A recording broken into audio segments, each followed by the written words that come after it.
So good afternoon, everyone. My name is Hoang. I'm a founder of Graphics Minor. So today I present to you a topic from simulation to AI. Let's see. So this is a very basic idea about Graphics Minor. We were lucky because we were selected for the Case Startup Grand Challenge this year, and we entered the second round of IBM AI Sprite. I'm not sure for the third round, but hopefully we can go through. A brief information about me. I got my master degree from Post-Tech in Korea 4 years ago about haptics and VR. And I fell in love with Bayesian approach in ML and DL. And I and my friends, all these guys together, we started from zero. I mean, a kind of garage startup.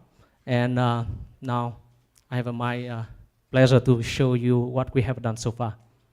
So this is our life for today topic, very basic one for computer simulation and AI. So think about computer simulation. Normally you think about in game industry, in VR, AR stuff. But you know that in medical training, the amount of data in medical is huge. So yesterday, like only 50 megabyte per patient, and today is like 20 gigabyte.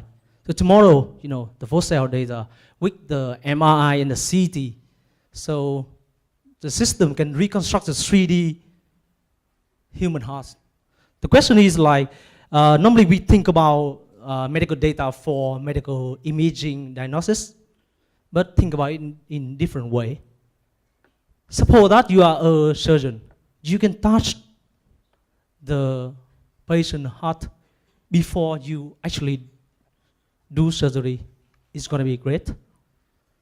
So with haptic rendering, actually you can touch. The device is over there. It's a small robot. And you can have a try. With the robot, you can see now the man who's studying in medical training.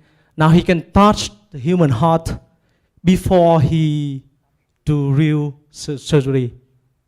So it can be a kind of a wet dream for many heart surgeons, right?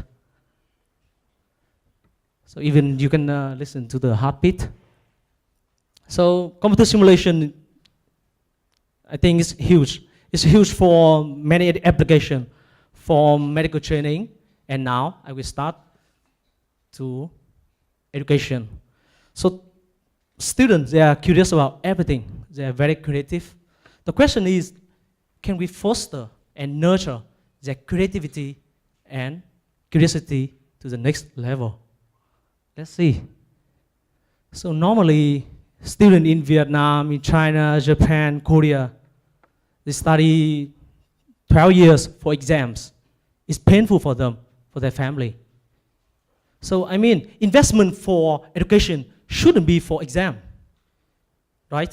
It should be for students to apply their knowledge in real practices. So there are many makerspace for students around the world. However, there are many students who don't have privilege to access the facilities. So we are a virtual makerspace for students. We apply computer simulation for education.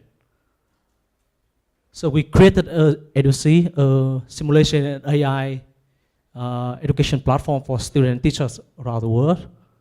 And we support, I mean, we cover STEM subject.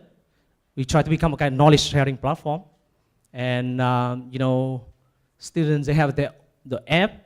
They can learning by experimenting, learning by sharing in the same platform, and they can learning by collaborating with a virtual assistant.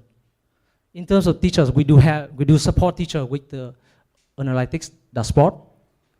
And the image show you is a kind of all kind of scenarios, all kind of gamification scenario for students they create using our platform. So instead of playing games with their smartphone, now they can create many games for educational purposes.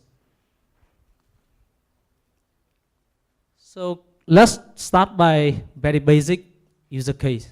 This is physics curriculum number 8th grade in Vietnam, each year, millions of, in 8th grade, millions of Vietnamese students, they were struggling to figure out the problem in physical textbook. Can you predict the trajectory of bike wheel when a bike is moving? Can you? This is the answer show up in the physical textbook. I'm not sure about this is correct or not. But let's see if students they can create their own virtual experiment and they can create their own bike. And now you can see the bike wheel trajectory in an intuitive and interactive way, right? Okay, so in terms of virtual assistant, many people asking us about, how can you apply AI for your system? It's a very, very critical question for many startups.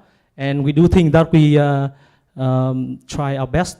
And thanks to Dr. Thang Leung for his mentorship for us to build up the virtual system with question answering system. Normally students, they have many questions, so they can ask for the virtual assistant. And with the open-ended question answering system, students they can freely gain more knowledge. And for recommending the appropriate contents for students, we utilize the conditional restricted Boltzmann machine. And basically, this is kind of very basic model, and we try to maximize the likelihood function using the contrastive divergence algorithm. So students, they love physics. We recommend optics, microelectronics, and many other subjects for them. So the recommendation system is there to support students. So since data is the king, and you guys may know about learning to play Atari with deep reinforcement learning. But the next step for deep reinforcement learning could be learning to play A to C, right? And right now, our progress in the market, more than 5,000 students from 4 high school and middle school in Vietnam use our app for their teaching and learning activities in their classroom. And that we strongly believe that we can change the way students in Vietnam, in Korea, and many other countries around the world with simulation and AI. Thank you for your listening.